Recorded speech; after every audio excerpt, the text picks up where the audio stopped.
Cool. Hey everyone, this is Maysha, still with a cough, and using Mississippi honey, although she's been saying Kentucky honey, she does know what state she's in. With as long as you're breathing and every life is a story event, finally bringing you the one and only incomparable Elain Merryfield.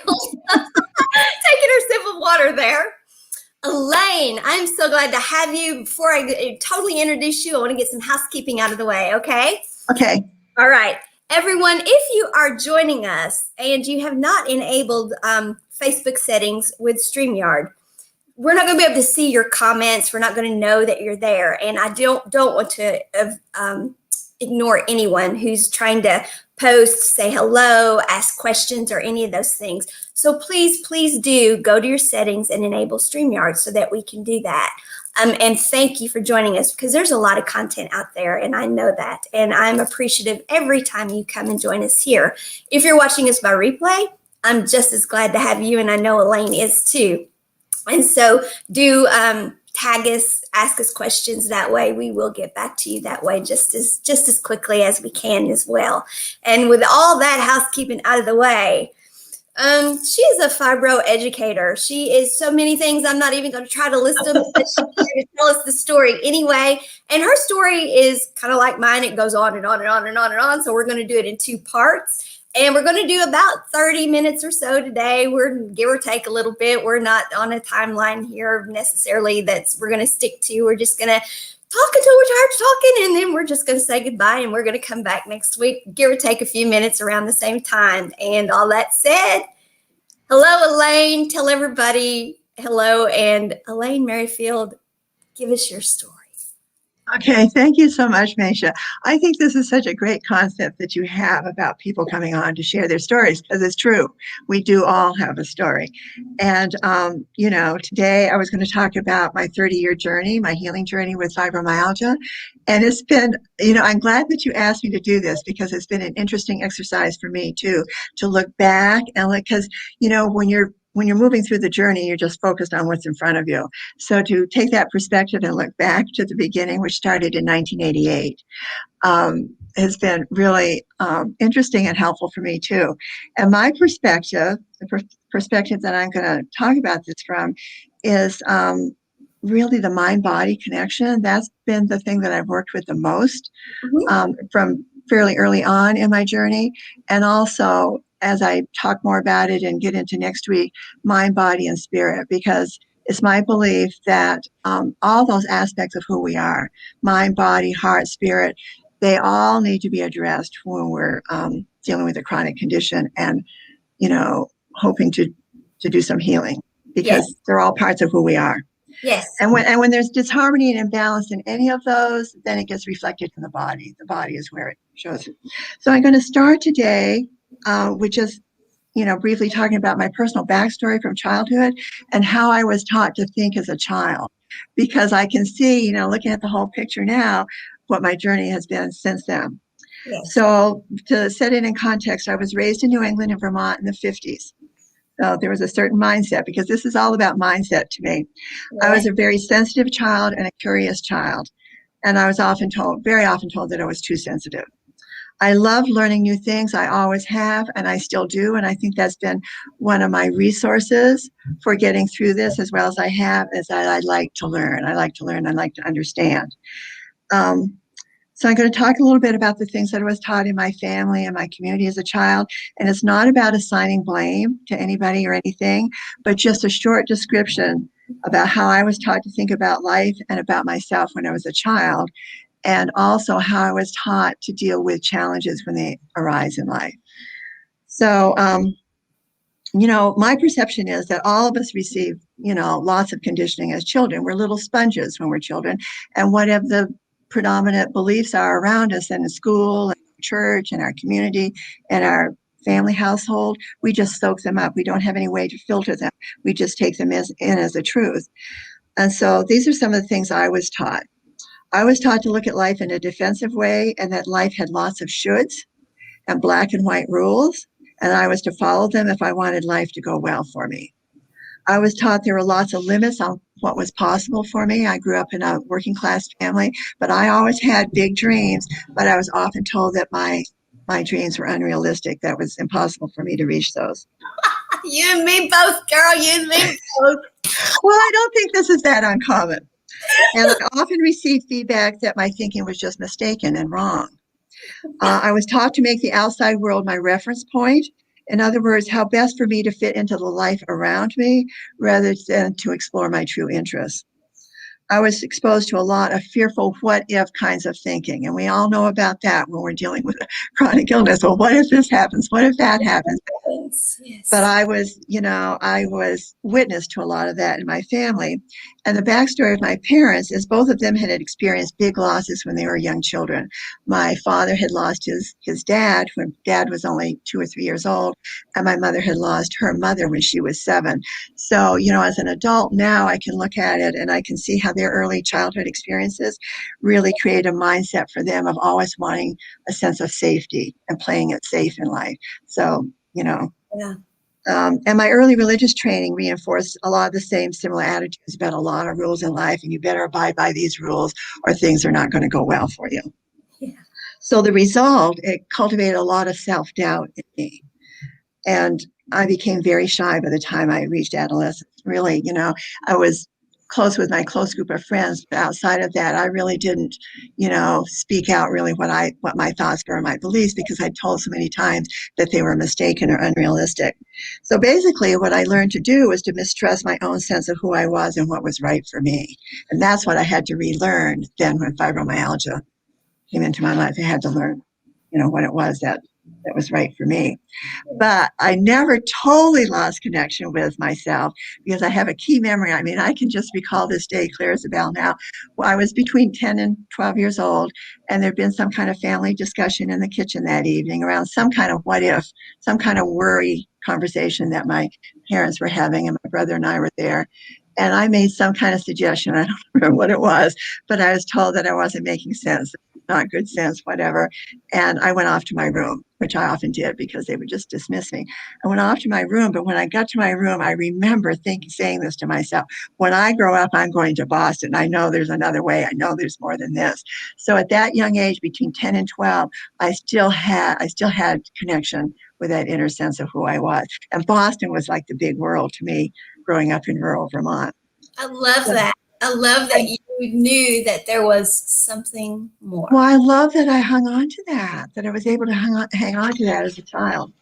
And it's not easy to do. That's just so much about you and who you were, because so many people aren't able to do that. But this is so much about who you are that you were like, nope, you can tell me, you can tell me, you can tell me, you can try programming me all you want to, but by golly, I know. Yeah. So then on the flip side, I want to share some of the positives from my childhood too, because there are many positives as well. Sure. And one most important to me, most valuable to me, is my parents gave me a good appreciation of nature and spending time outdoors. Both of them had been raised on dairy farms, and so they had that kind of background. That my mother really appreciated birds and bird songs. She knew lots about birds, wildflowers. I remember taking my brother and I when we were little in the woods in the springtime and identifying wildflowers and telling us little stories about them. My father loved to grow things. From the time I was probably 5 or 6, I can remember him always having a vegetable garden. And he continued doing that even after the 3 of us kids were grown until he died. He always had a big vegetable garden, and he got into growing flowers later in life too. So they gave me that appreciation of nature, which won't get into that today. We might talk about another time, but I feel like that's played a big part in my healing too, is that connection with nature. And I need to go and spend time. That's a need I have on a regular basis. I need to go and spend time in a natural surrounding. Right. So my parents gave me a really good start in that, which was a balancer. I've written this down because otherwise I could get sidetracked. You know how it goes. So try to stay on point. So the next thing I want to just give a short version of how my story began, of my healing journey. So in April 1988, I was injured in a head-on vehicle accident on one of the bridges crossing the Willamette River in downtown Portland. It was about 7:30 p.m. on a Friday evening. So you wouldn't expect that time of day or whatever, something was going to occur that was going to totally change your life. But previous to this, I'd had excellent health. So this was like a major sudden turning point for me. I'd had surgery when I was in nursing school, several years prior, for some nodules on my thyroid. But when they did the surgery, they found out they were benign, so there was no treatment needed. So prior to this auto accident, I had no significant health-related history. I'd always take my body pretty much for granted because it never caused me any problems. I'd been a registered nurse then for 2 decades prior to the accident.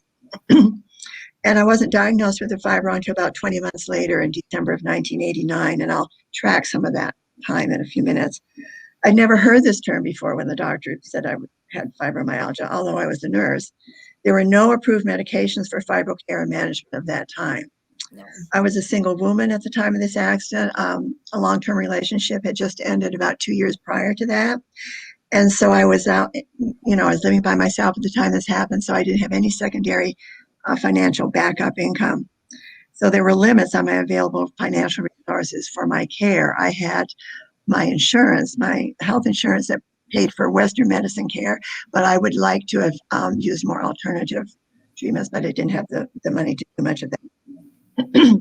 Excuse me, I've got a little allergy going on here this spring too. So I felt really vulnerable and life felt really frightening at times. So I'm going to share some of the specifics of the journey from the time of the accident in a moment. But before that, it was interesting looking back and putting this in perspective too. I want to mention a few of my helpers. There's different helpers that appeared in my life throughout this journey, and some of them appeared in the 2 years prior to the accident. And I didn't appreciate as much at that time, really, the role they were playing in my life till later. And then, these conversations and interactions with the people came back to me. So the year just prior to the motor vehicle accident, 1987, one of my coworkers kept urging me to make contact with this woman she was a nurse and she was a biofeedback practitioner, and she also trained other health professionals to be biofeedback practitioners. And this coworker knew I kind of had a dream at the time to work with people in groups and do educational kinds of things with people around maintaining their health. And I was probably about 2 or 3 years prior to this, I just started learning about stress and stress management. It was kind of a in vogue thing right then. And it was really fascinating to me, and I was interested in the mind-body connection. So this coworker said, "Oh, you should meet Sue. You guys have a lot in common. You remind me of her, blah, blah, blah." So I met her. We hit it off, and I, entered her 6-month practitioner training course that summer. So this is the summer. So I never went on to become a practitioner because when I got into work itself, it didn't allow for a lot of direct interaction with the patients. We would, Sue had created these relaxation tapes, various relaxation practices, and we would work with them and, gradually introduce them to various ways of relaxing the body, depending upon what kind of complaint they were coming in with. It was anxiety or hypertension or a lot of muscle spasms, migraine headaches, whatever. And then we train them around relaxation practices around that.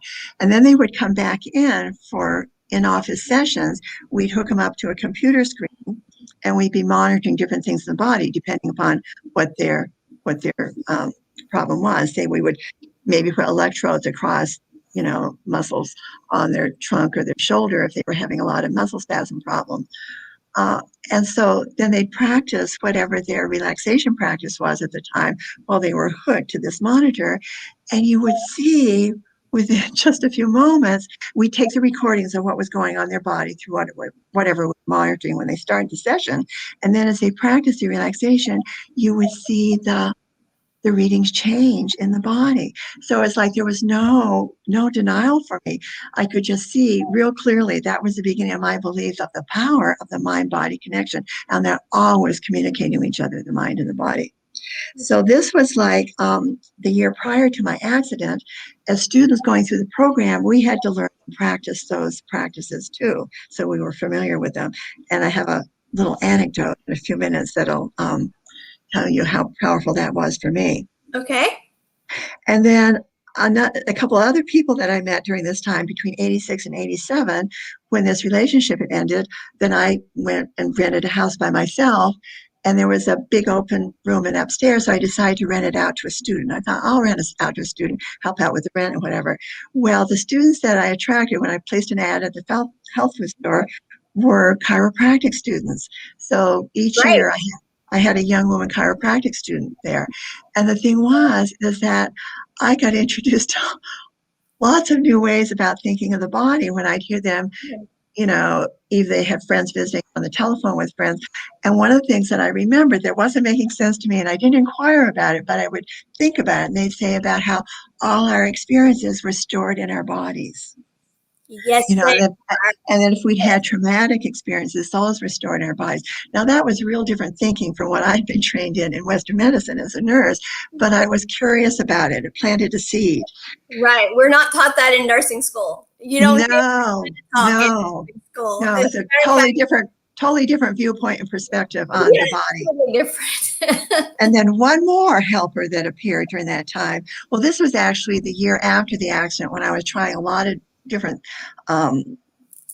techniques and modalities, trying to just turn it around. I couldn't understand what happened to my body, why it felt so constricted, and I was having this ongoing pain and fatigue and sleep problems because I'd always had the excellent health.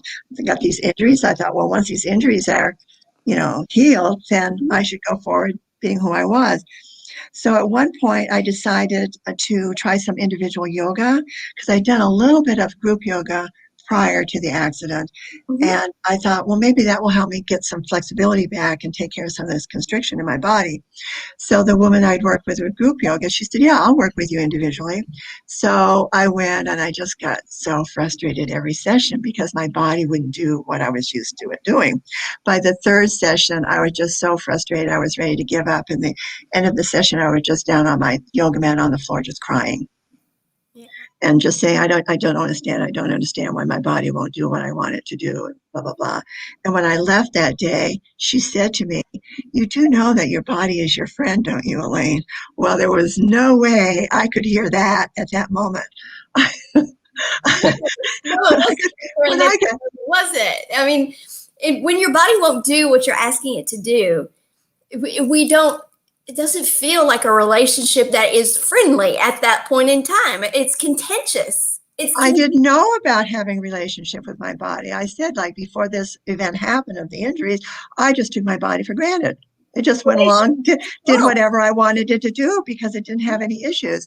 So when she said, now I'm in all this distress, and she's saying, your body's your friend, don't you? I just got angry. I never went back to see her again. And I thought, what is she talking about? But later, when I, came to a point of starting to understand what she had been saying way before then, and developing a relationship of caring with my body and starting to listen to what my body was saying to me rather than pushing against my body, this was a tremendous gift that she gave to me, that she planted that seed. So these are all seeds that were planted for me in my mind before the accident.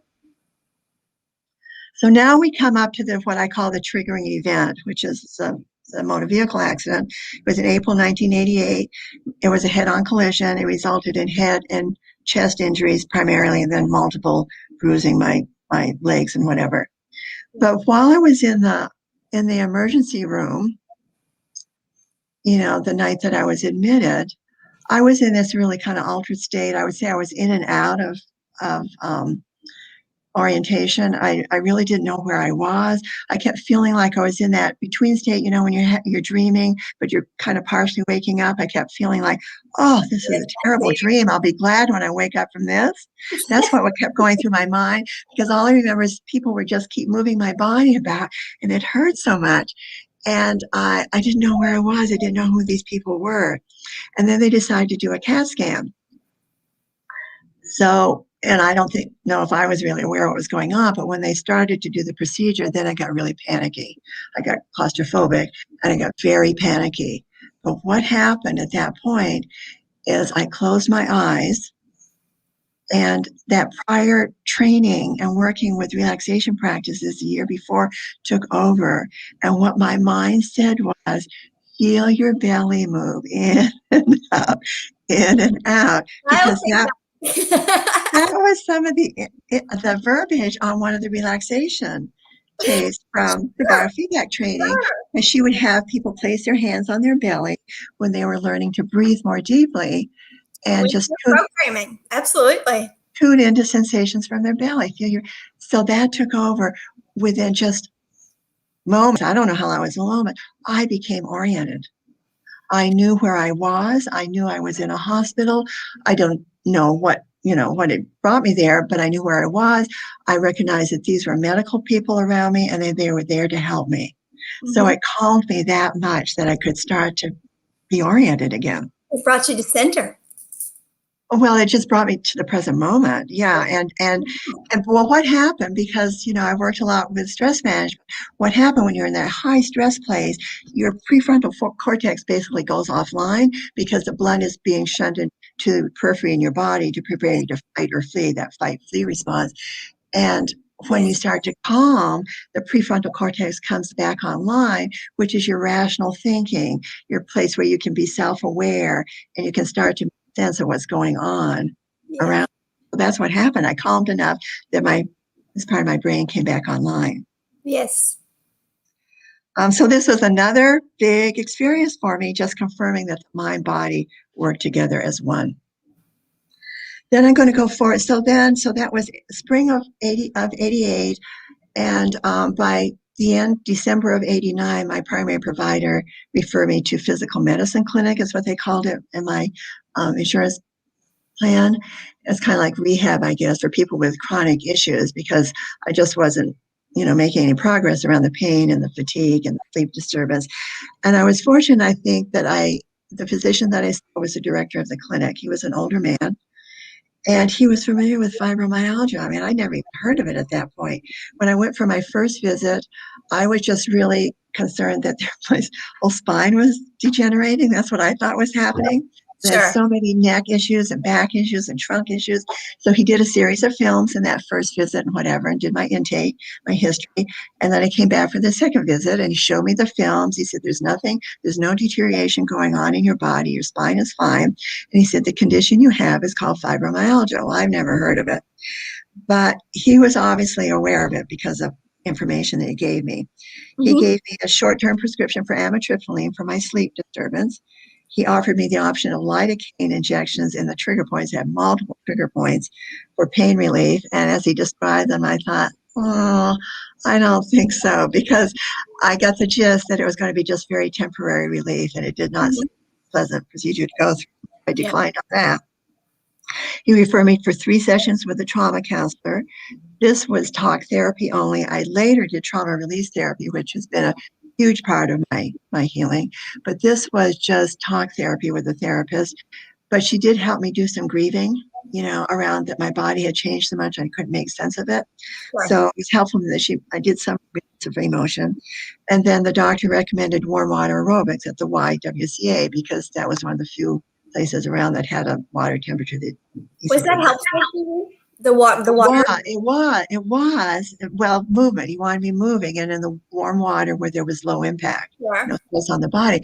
But the important thing he told me is that he said, you start with 5 minutes in the pool. You don't go for the whole class. So see, this guy really understood fibromyalgia, and this was 1989. Yes, he did understand it. Because he said, and tell that now even, because now they send you for the whole thing, and I'm here to tell you. Exactly, and your body can't do it. It doesn't matter that it's you're in the water and you're buoyant. I'm telling you, you go for the whole thing and you end up damaging yourself, because I've done it over and over and over. And they don't, the healthcare practitioners now don't know to tell you not to do that. And it's from having done it to myself over and over and over that I've learned, wait a second, it doesn't matter that I'm in water. I'm still damaging my body when I go.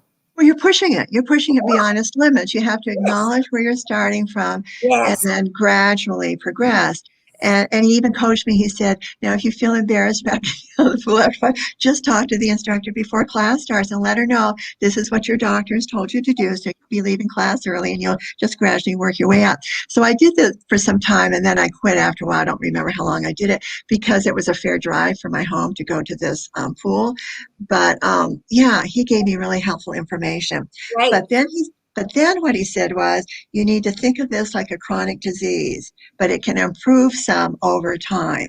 So he's planting another seed, but he did not tell me the steps how to get there, besides this, first stage. He Yes.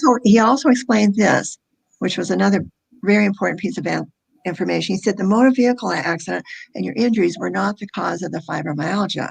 See, if he had not told me this, I would have just gone out there assuming, well, I had those injuries, lots of injuries caused fibromyalgia. He said, no, there was an underlying imbalance in your body already that had been present in your body, and this incident simply brought it to the surface. You see what good information he gave me? He was brilliant. He was spot on. He was an Indian doctor, East Indian doctor. He was Yeah. the director of the clinic. I don't know if I'd seen any of the other doctors in that clinic if I would have gotten that much information. I don't know how he seemed to know so much in '89, but he was a gift. He supplied two important pieces of information for me. He planted the seed. This can improve over time. Didn't tell me how to do that from Or the beginning. when. So he didn't Or give when or how long it would take. Yeah, so that was great. Or how much. So he didn't give you, so he just gave you hope. He gave me hope. He gave me hope. And that there was an underlying imbalance in my body that had been present before the injuries. So that over time, because I went into denial for several years after this, I'll get to this thing, but that made me look deeper. The fact that he planted that seed, this has a deeper root to it than these injuries that you sustained in the auto accident. So he planted another seed for me to learn about. My curious mind to learn about. But this is what I heard at the time. I was in disbelief when he said, you need to look at this, treat this like a chronic disease. So I basically went into denial for the next 3 years. I walked out there and thought, I'm not buying that. I was fine before I had this accident. I know there's something, I just have to find the right treatment modality that's going to turn this around. So I kept looking for that for 3 years, kept working, and I kept trying to maintain my life as it had been before, and it did not work. Yeah. And again, I'll say there were no medications approved for fibrocare management at that time. No. So before that diagnosis, that 20 months beforehand, and for 3 years afterwards, I was trying things like some physical therapy. Twice my primary provider recommended, ordered physical therapy because I had so many neck and trunk issues, and they would give me some temporary relief, but not lasting relief. I tried a particular type of massage that I learned about called trigger point therapy, where they applied a lot of pressure to the trigger points, and it would give me relief. I'd feel pretty good for 2-3 days, and then I'd be back right where I was. I tried the individual yoga sessions that I talked about. I worked with a chiropractor, and I found this woman who did this very gentle massage, and I would go to her periodically just for the soothing. It was very gentle, and she didn't overstimulate my body. Right. But except for the PT, those were all out-of-pocket expenses. I really wanted to see a naturopath, but I couldn't afford it. I'd gone to part-time. By December of '92, 3 years after the fibro diagnosis, then I gave in and said, yeah, something is really wrong with my body, because I was just spiraling downward. I realized at that point I couldn't continue working in nursing, even though I was only working 3 days a week by that point. I was exhausted every week. By the weekend, I'd have to cancel out my social plans. I'd lost a couple of friends in this process. One was my best friend, who just couldn't handle the changes in me. And I just have to rest to regroup over the weekend. I mean, everybody knows that story. Yes. And I felt the quality of my life just steadily slipping away, that it was just going downhill. And I felt myself slipping into depression, because I'm a person that usually gets a lot of enjoyment out of life. There was very little that was giving me much pleasure anymore. And I said, wow, something really is wrong, Elaine. You're going to have to make some changes. So that's when I surrendered and stepped out of denial and said, I'm going to have to learn about what this fibromyalgia is. When that doctor had diagnosed me, there was one book that I found that had been published about it. It was a pretty popular book, but I couldn't relate to it. I read it, but I couldn't relate to it. I thought, oh, no, that's not me. So at that point, I admitted that something had actually changed in my body, and I had to learn about it. So this becomes the next phase of making some lifestyle and changes around my work. And I had to make some big changes because I allowed myself to slide so far down. But my mindset began to change then. Up until then, I had been thinking, how do I get back to who I was before the accident? before these injuries.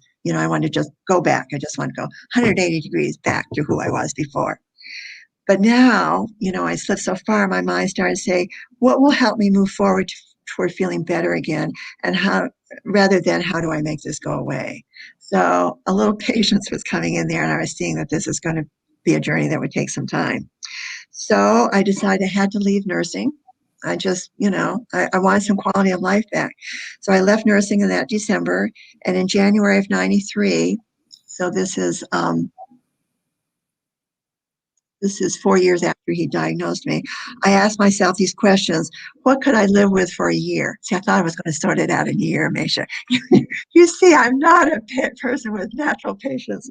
What can I live with for a year while I figure out my nest egg around work and creating an income? How could I create more flexibility around my work schedule and my physical activity levels?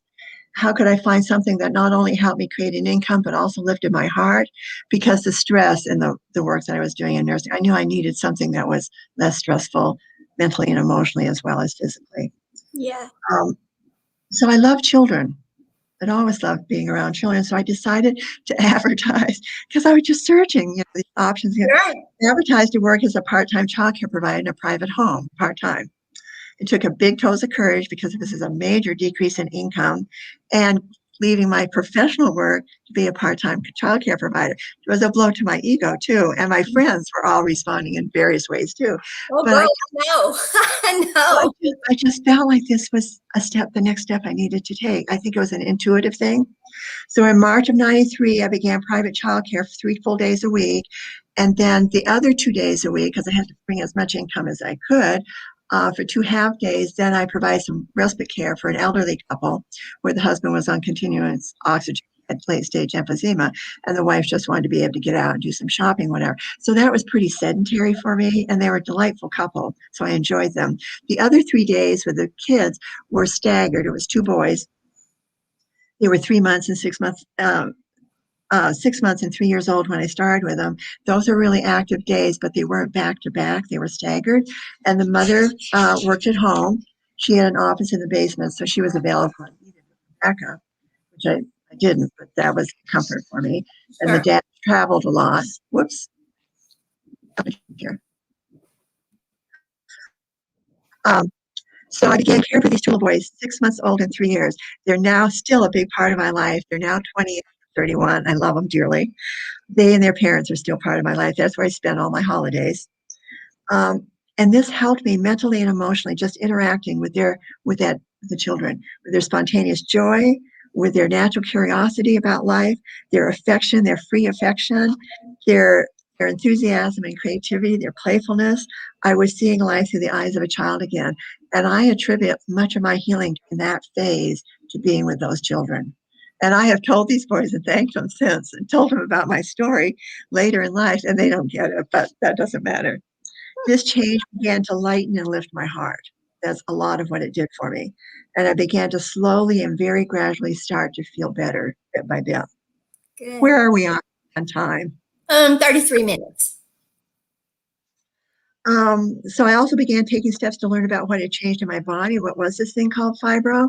So I found out that there was a fibro research team at the University Hospital in Portland, where the medical school was, and that every 18 months they would offer free lectures to the public where you could come in, usually be like, half day, 3/4 a day, where they talk about their latest findings. And they were talking about the importance of managing your stress. They were talking about sleep. They were talking about how important movement was. They were talking about some about gluten-free eating at that time, and mainly referring you to the arthritis diet of avoiding inflammatory foods. So I started learning a lot then. I also started to learn, because I really wanted to work with a naturopath, I couldn't afford it. And so I found out through one of the health food stores that naturopaths and nutritionists in the community would often do free lectures there in the evening. It was a way of promoting their practices. So I would go to learn about them. I learned a lot about inflammatory, causes of inflammation in the body, and lots of stress management from different ways from what Western medicine had told me. I started, my chiropractor suggested modified yoga, which then that worked for me rather than trying to do the regular yoga. Absolutely. Yeah, I started taking regular acupuncture treatments. There's an acupuncture school in Portland, so I could attend. I did it for 2.5 years because it really helped build my stamina back slowly, slowly, slowly. And I was around 50 at that time. At age 50, not only was the student clinic fee was much lower than if you were seeing a private practitioner, but also they had this 50 and over fee. So it was like $22 a session or something, and it was intense. There are benefits to getting 50 and over, aren't there? Right. And my chiropractor always reinforced the need to move. He has said to me so many times over the year, movement is medicine, Elaine. you know, when I would have to go, when I was kind of having a little slip and going backwards a little bit, then he would remind me of that and said, just get back, gradually again. And walking is one of my primaries because I was a hiker and a cross-country skier before. Walking is it. Yeah, walk. Walk. Yeah, and you can go at your own pace. You can go with pace at your own pace and go as far as you want, or not as far as you want. So about 3 or 4 years later, as I started to improve, I wanted to hang on to my nursing license, and there was a certain span of time you had to put in Oregon to put in a certain number of nursing hours to be able to renew your license. I was coming close to that ending. I didn't have much ability left, so I saw an ad for a part-time office job position for a rheumatologist. Are we freezing right now? Did we just freeze? A little bit. For a rheumatologist. And I thought, so it was for 2.5 days a week. And I thought, oh, I'm going to apply for that. Well, really, really nice man. He was another of my helpers, that it turned out. And he hired me. He said, I don't know if you'll be able to do this, because he was familiar with fibromyalgia, but I'm willing to hire you and give you a chance. He was great. I mean, he told me, like, on my break times or lunch times, that I could rest in one of the empty exam rooms if I wanted or whatever. Well, I didn't even make it through orientation, Maysha.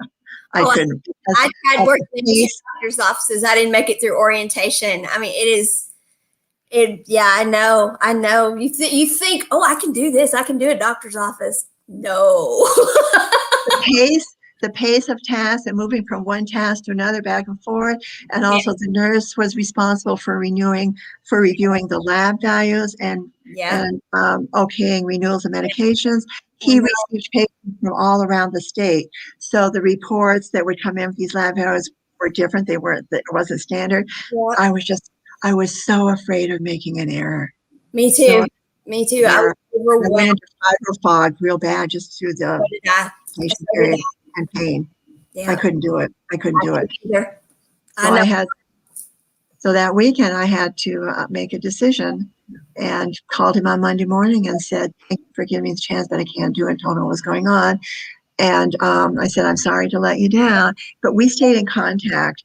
And later, a few years later, when I was ready to go back into healthcare in a new way by teaching in health education, and was putting together a 4-week fibromyalgia class called Living Well with Fibromyalgia. I called on him as a consultant to help me, decide what kinds of content to include. He was very gracious and had me come in he was just a wonderful, wonderful man. That's wonderful. And but also I said to him at that time, I was so grateful he provided that reality for me, because your mind can tell you. Yeah. My mind was saying, oh, you should be able to do this. You should be able to do this. This isn't like some other work that you've done. But he gave me that reality check that I had to admit my limitations. That's what happened to me. I tried the front of a doctor's office because I thought I can do that, and then I talked them into letting me try the back. And girl, because I went from managing long-term care facilities to fixing long-term care facilities to, oh, surely I can do this, and telling myself that, okay, I'm I can do this. I can do this. And like you, I didn't get through the orientation even. And talk about a blow, talk about accepting, talk about looking in the mirror. I stood there looking in the mirror, and I'm like, you have to accept reality. You have to accept reality. And And we were talking before we came on about reality and all of that stuff, and talk about people able to accept reality. People with chronic pain and invisible illness, we understand accepting reality because we have had to accept some hardcore facts and these kinds of things. And we have sought out some hardcore reality checks and trusted and verified and all of those things. And so, it's not an easy thing to look in the mirror. Oh, it's not easy. But how I look at it, with retrospect now too, and with the practices that I do ongoing, I still have my practices and caring for myself, is accepting what my limitations are in the moment. In the moment. Not that they're going to last forever. I think that was why I went into denial for so long, because I felt like if I gave in and surrendered for what was present now, I just thought that this was it. This was the end point. And so I didn't, so I had to have these certain people that were giving me little bits of hope along the way so that I could make the changes that I needed to make in order to absolutely restore my health again. I do remember also looking in that mirror and the self-talk I did, which I do all the time, that constant, you've got this, you can do this. Okay, it is just for now. It is, and I think that is the other thing that we have to do. And I'm glad you brought that up, because that's important. If we didn't do that, we wouldn't be able to keep going. Well, yeah. And, by and large, in Western medicine, when we're diagnosed with something that's a chronic condition, then we're just told to manage it. Yeah. We're not told that there can be stages to this, there can be stages to our healing, and we just have to do this in incremental steps. And that, what we use and whatever along the way to support that healing can change over time too. We're not just seeing, it's just this blanket diagnosis and this prognosis that really doesn't give us a lot of hope too. We're handed chunks of stuff. And we're just handed chunks, and they're just big weights. We're not handed things in manageable sizes. We're not because it is a learning process. Like I started at the beginning, that's been one of my best, that I have that natural curiosity and interest in learning new. Me too. I'm glad that that's part of me, because it is huge part. It's a learning process. You're learning all along the way. Yes. You don't automatically know what to do next. So by 2000. I was feeling considerably better and decided I wanted to return to my work in healthcare in some way. So I'd had to give up my nursing license, and boy, I cried about that for a whole weekend. Went to a friend's house, a friend that lives at the coast, and just cried and cried because I was so frightened, because my ego and my professional self was connected with that. It was my way that I earned a living. Sure. And so I developed a 4-week class to offer through health education at one of the local hospitals. And that I'll get into in part 2, my work in supporting others later. I want to mention now a couple more helpers along the way. Sure. And one has to do with the role of support. In the early 90s, and I talked about I'd lost some of my friends. I could tell that some of my friends didn't understand what was going on with me. And I kind of kept a lot of this to myself. I didn't share a lot of it, but I had a good friend who lived with chronic fatigue syndrome. Mm-hmm. And so she's the person, when I finally came out of denial, she's the person that I started to share with more in detail really what I was experiencing, not only physically, but mentally and emotionally around this. And she understood. And we started meeting, about monthly basis. We'd meet at a cafe, and we'd just share about the different things that we were trying at the time, different modalities and whatever, and what our experiences were. And she was a firm believer and practitioner of yoga, so she helped me around that too. And she was sharing her experiences with alternative treatments, because that was a lot of what her treatment plan was. It was around alternative treatments, and letting me know what would help and not. I couldn't afford a naturopath the way she was, but she was exposing me to new ideas. So that support, that understanding support, that she could hear what I was saying, she listened and she understood, and vice versa, was incredibly helpful. I think that's part of why then, I wanted to give back to others in that form of supporting others, because I realized how important it is to have people around you who get it from their personal experience, really understand. It is, absolutely. Understanding the process. Absolutely. And then one last helper that I want to mention, there's many others, but these are the key ones, is about 12 years after the diagnosis, I learned about trauma release therapy. I'd not heard about it before. I didn't know about it. And a friend of mine started seeing this therapist. My friend had severe TMJ, and she needed to have surgery for it, but still has a lot of pain and frequent migraines afterwards. And someone referred her to this trauma release therapist, and she got a lot of help. So she told me about it. She said, Elaine, I really think you should do this. I think it might be helpful. So I met Ariel, and I've worked with her 2 or 3 times since then. That initial work with her over several weeks, several sessions, was around the trauma from the auto accident. And we tracked back in my life where I'd been injured in an auto accident at about age 2.5, way back when I'd been thrown into the windshield. My head had gone into the windshield of a car. This was before safety seats and seat belts and all of that. Right. And it was amazing, by the end of that sequence of sessions, how much freed up energy I started to regain some of my energy on a regular basis. I didn't have as much lingering fatigue. Then fast forward many years later, when my mother passed away, this was in 2016, I had a panic attack that summer. And my mother and I had always had a challenging relationship.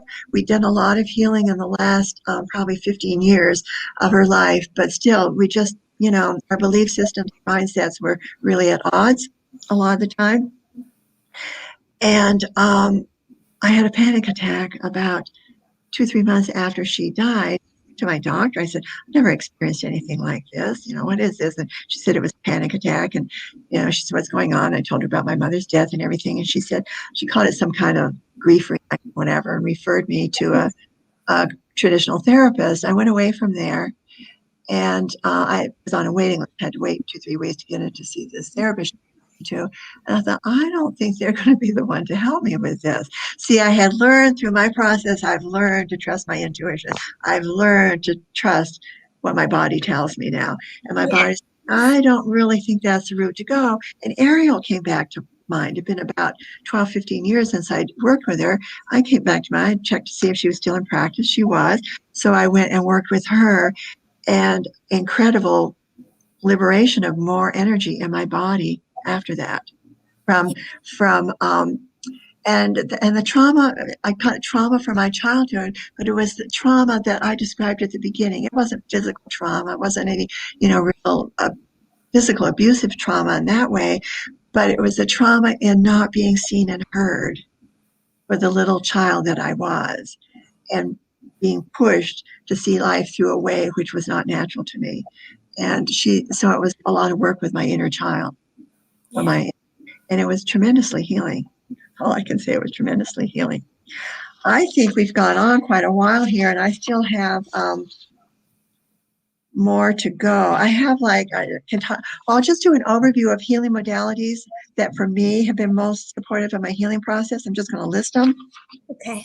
And then I'm going to share what I call a pivotal moment, the day I connected with my deeper self.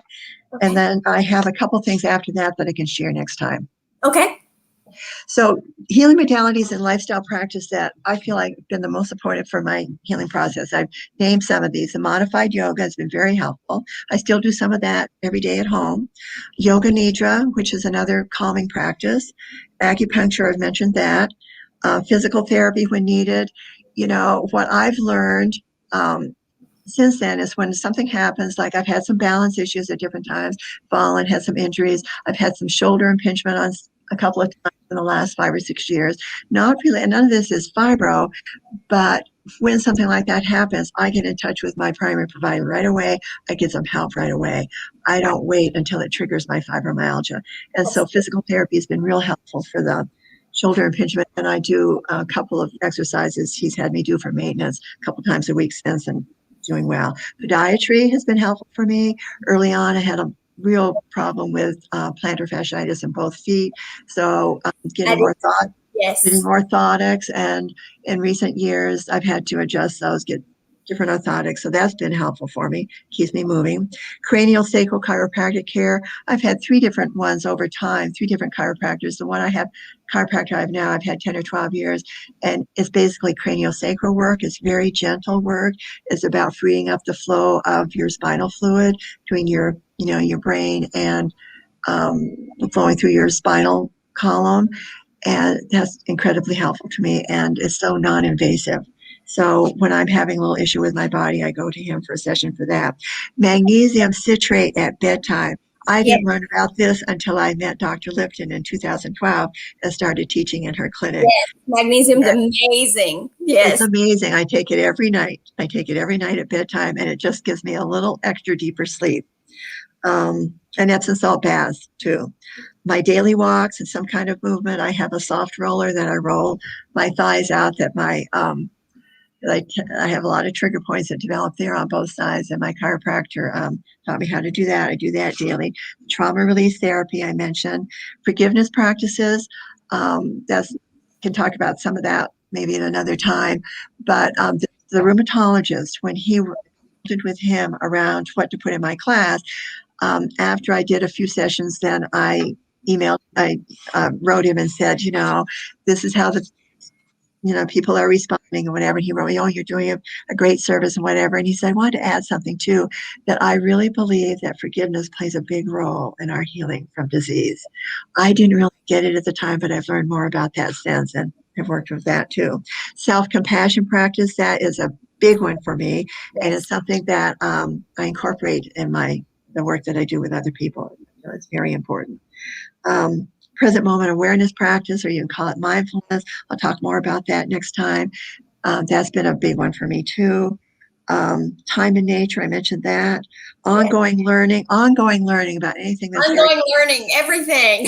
Yeah, like right now I'm taking a class that runs once a session a month over 8 months. We're halfway through around learning about Native American and Celtic medicine wheels, they call them wisdom wheels, just to learn about how the indigenous peoples in the world approached healing. It's just really, it's inspiring. It's inspiring. Yeah. Having outlets for creativity, I'll talk about that another time too. And I think that's about it on things that are most helpful for me. And when I get into present moment awareness and everything, it'll be around calming and connecting with our center. Now I want to share one last thing with you, which this is a strong memory for me. I call it my pivotal moment, the day I connected with my deeper self. And I can't tell you the exact time frame of this, probably middle 90s, around 94 maybe.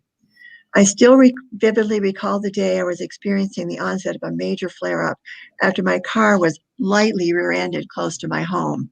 I mean, there was no damage to my car, but I got some whiplash, and within 2 days, it sent me into a major flare-up with a dramatic increase in sleep disturbance, muscle spasms, and overall increased pain. So the person I thought of, because I had a new provider, I'd only seen her a couple of times, I thought, I don't know if she can deal with this. The person I thought of contacting was that doctor who had first diagnosed me.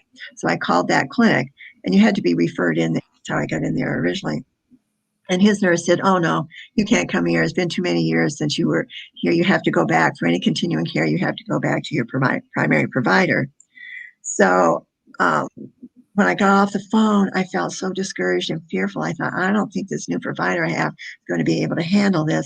So I just sat down on the floor in frustration. I remember I was just so disappointed that I couldn't see him. And I just started crying and crying and crying. And all this stuff came up, all this stuff that I was holding in. I just kept saying to myself, nobody understands. What am I going to do? Because I felt like I hadn't made huge leaps and bounds by that point, but I had made some progress. And I felt like I was just going back to square one. And I was really frightened of that. So I just felt really alone. I just kept repeating, what am I going to do? Nobody understands. And I cried and cried till I was exhausted. And something about reaching that point of exhaustion, I took a few deep breaths. I tried to prepare myself to get back on the phone and phone for appointment with my provider. And this thought came up into my mind. Where I wrote it down here. I don't know where this thought came from, but it strengthened me. And the words that came into my awareness was, but I understand, and that's all that matters. I never had that kind of thought before. I was always reaching out to the outside to help me. I felt at the mercy of the outside to help me. But all I call is I connected with my center, my deeper self, and just said that as long as I believed in myself, that was what was most important at this time. So then I got after I got that insight, then I got back on the phone, felt stronger in some way. And I called the triage nurse for my new primary provider. And lo and behold, she got on the phone and she was empathetic for me. And she said she understood because she lived with chronic pain herself. Can you believe it? And so I was given an appointment for the very next day to see my provider. And she was able to help me. She ordered the amitriptyline again to get my sleep, to restore some sleep and started to get me turned around. And we had a heart-to-heart talk through then. And yeah, it was interesting. I started to establish a real relationship with her. I only had her about another year before she left. But that incident, I'll never forget. I always felt this was a pivotal moment for me in the way that I now felt committed to caring for and about myself. It's not only about caring for myself, but I started to value myself in some new, deeper way. I can't explain it. Something just happened. And isn't that key? Valuing. Oh, it is key. We And now that I'm so much into self-compassion, now I feel like I hadn't, I've taken classes on self-compassion and self-compassion practices since then and practices. But at that point, I hadn't studied yet. But I feel that was the beginning of my experiencing. It was a spontaneous experience of the power of self-compassion. And one part of that experience was allowing myself to actually feel the depth of my suffering. I think I'd always kind of kept it at bay. My nurse mind would kind of assess it and say, well, yeah, this is not good. All this, I don't like this.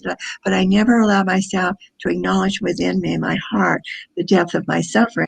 And but after that, then came this determination that I was going to be there for myself going forward. I understand all of that because Thank you. We care, but we don't value. And we see ourselves as a patient. We see ourselves as from a professional point of view. And we hold ourselves to a different standard. And we don't ourselves, we don't let ourselves actually be what we would let our patients be. That's right. We don't let ourselves be what we would demand that our patients be. Take good care of yourself. We don't. Until I stepped out of the denial, and I described that when I started doing the child care and started moving forward, just having to carve out a life, not having preconceptions of what my life was going to look like, just carving out a life that was going to work for me. Before that, I always kept thinking like, well, you're a nurse, you know about all kinds of resources. Certainly you can figure it out. You're going to find the answer to this. So it was a stumbling block in some ways. Yeah.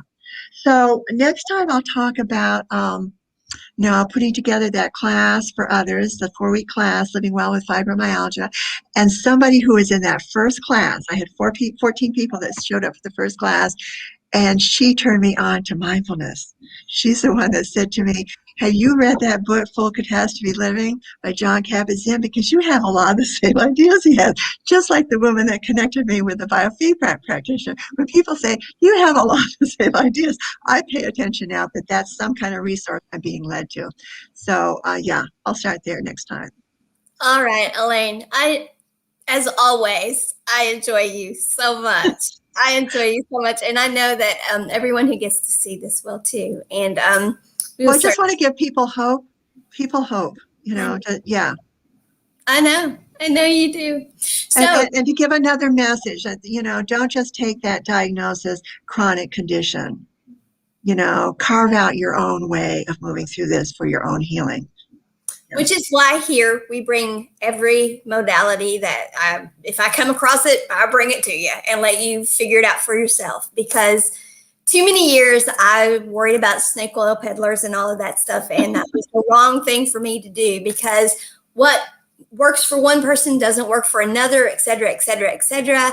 And now I know that it is a balance of Western and I know it's a balance of all of it. And so, and what I say to people, in the classes over the years, in my groups, I say, in this first session, I say, now I don't have the answers for you. I only have my experiences to share and from the hundreds of people that have been supporting since 2000, sharing their experiences. And then you need to trust. You experiment and you discover what's the right way for you, but know that there is a right way for you. It's there. Yes, and it's highly individualized because we're unique. Because our disease that we are dealing with is so individualized based upon, because where did you start? You started with your childhood. You started with what you soaked up as a child. So we each have to go back and look at what are all the things that we have soaked into our being that has impacted us, because so much of that is what is coming out of us now that is impacting what our health is, regardless of whether we have fibromyalgia or whether we've got something anxiety else disorder or whatever we have, whether we have a disease of any kind, whatever we are dealing with, it is all the things that we have taken on during this lifetime that we are now having to peel off to get because they don't fit for us. They don't fit for us and they don't work for us. And there's no shame in it. There's no guilt in it. It just simply is not of the right fit for us. And so the healing is finding what fits and right. serves us and nourishes us. And there's no blame. There's because people do the best they know to do, etc. Exactly. Exactly. And so it's just a matter of living, learning, growing, being, and discovering. It's a journey. And so it is a journey. It is. Thank you, Elaine, for sharing yours. Thank you so much, Maysha. Thus far, because we've got another whole part to go next week, same time, same place. And so, sorry, I couldn't keep to 30 minutes, folks. Oh, Elain Merryfield, do you really think I thought it was going to be 30 minutes? So you all, thank you for joining us. Elaine and I will be back next week at 2 o'clock Central Time, 12 o'clock Pacific, right here on As Long as You're Breathing with the other half of Every Life is a Story, Elain Merryfield. See you all next week. Thank you for joining us. Bye-bye. Take care. Bye-bye.